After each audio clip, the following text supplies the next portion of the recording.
Hi everyone, welcome back to Pirich Podcast.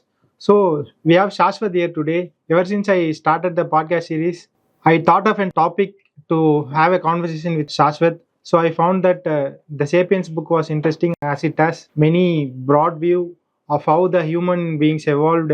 So I have a few topics which I have taken and let Sashwath have his insights regarding to that with view of share market. So firstly, this book talks about the invention of fire and wheel that made the revolution in the human beings and its evolution. So with the invention of fire, the human beings were able to cook the food. They were no longer needed to eat the raw food. And when it comes to invention of wheel, human beings were able to move fastly. Thereby, they were able to find new places.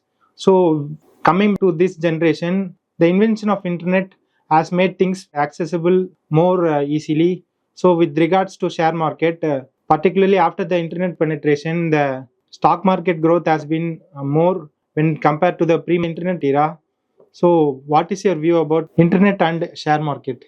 So, thanks, Arun, for having me on your podcast. So, this is an interesting topic because, yes, the fire may be our greatest discovery as a species, and how to use fire may be our greatest discovery. Because Sapiens says that because we discovered the uses of fire in cooking, the nutritional value on the meat we eat. By cooking the food, the nutritional value was higher. So that meant that our brains could use more of the nutritional value to actually think. So the ability for us to be able to talk like this may be because of our close relationship with fire and the ability to cook food. And secondly, you brought up the wheel. Of course, that's another contender for the greatest discovery of mankind or invention of mankind. And the wheel was important because it enabled us to move large objects over vast swaths of land. So we were able to move entire civilizations from one end of the earth to another. Before the wheel, I would imagine that it would be extremely difficult, given the laws of physics, to go against friction and move very heavy objects. But once the wheel was invented, this became very easy. So similarly, internet is a difficult thing to comprehend because the internet is nothing but a social network. It's a network which we've had for quite a while. I mean, human societies, even before we could be considered Homo sapiens, we had very interlinked societies. In fact, in Sapiens, he says that gossiping was evolved as a mechanism for people to remain close with each other. So, for example, today we frown upon people who gossip, but if you lived in smaller communities and smaller villages, everyone knew what was going on in the other person's household. And this was common knowledge, and this used to create a sense of community and a sense of belonging. And it used to basically act as the first known social network we had. By gossiping, information could transfer between different places within a certain community. And this meant that no one was left isolated out of the community.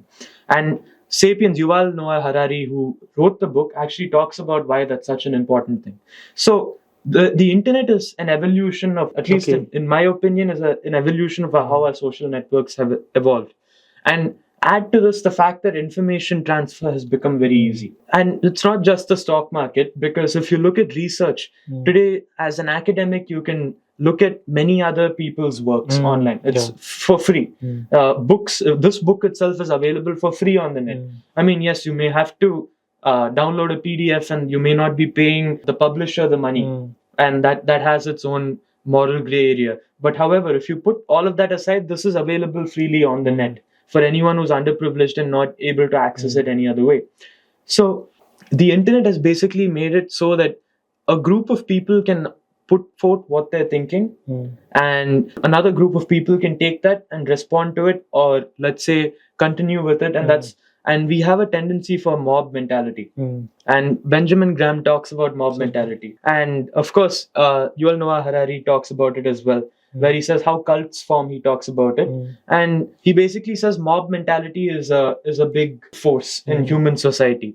So the internet has basically enabled mob mentality, where people are able to get together and form their own tribe and rally behind ideas they wanted. So do you remember the GameStop fiasco which happened in 2021, where there's a video game company and they were selling video game discs and they were loss making.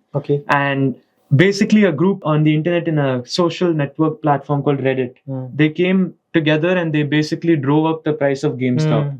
And they wanted to basically give a loss to the guys who were short selling it. Okay. Yeah. So for those of you at home who don't know what short selling is when you basically sell a stock by borrowing it, and then once the price of the stock falls down, you cover it by purchasing the stock and returning it back to the person. So in that way, mob mentality has been enabled in the stock market.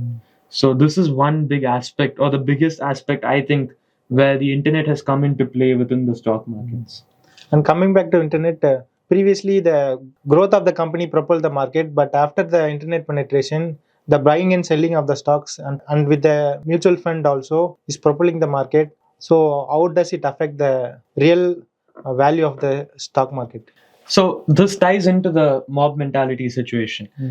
George Soros talks about how there is an idea, and then that idea takes a hold in a large group of people, and regardless of whether the idea is true or not, people will end up pushing a certain stock. So suppose, let's take GameStop, for example, or even let's take Nvidia, for example. There is an idea that AI is going to be revolutionary. And a lot of people like us, we come onto the internet and we talk to each other and we basically agree and we continue having this confidence because we feel like we're surrounded by other people who also believe in what we believe in. And we end up pushing the stock price of Nvidia up.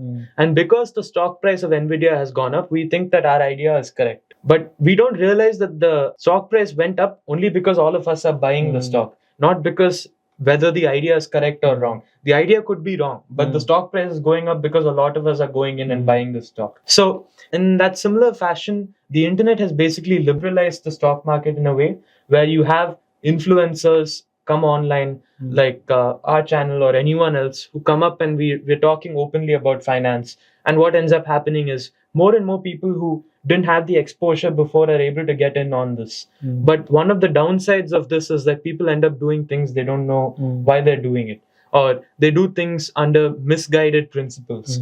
And what ends up happening is that ends up leading into risky behavior and losses, which is why we always recommend that you look at a SEBI registered advisor before you do anything, because that's the only person you can reliably trust on. Yeah. And since you spoke about mob mentality, this book talks about collective beliefs, and I'll take the example from Western idea influence, because Indians are commonly influenced by Western ideas. We think and imagine that Western people are like that, and the same thing happens with the stock market. We believe that the stock market is something, and until we face the reality, that would be different. So how does that collective beliefs affect the beginner investors? Right. So it affects beginner investors because imagine this. You are a new investor. You don't know anything about the stock market. And today you're entering the stock market.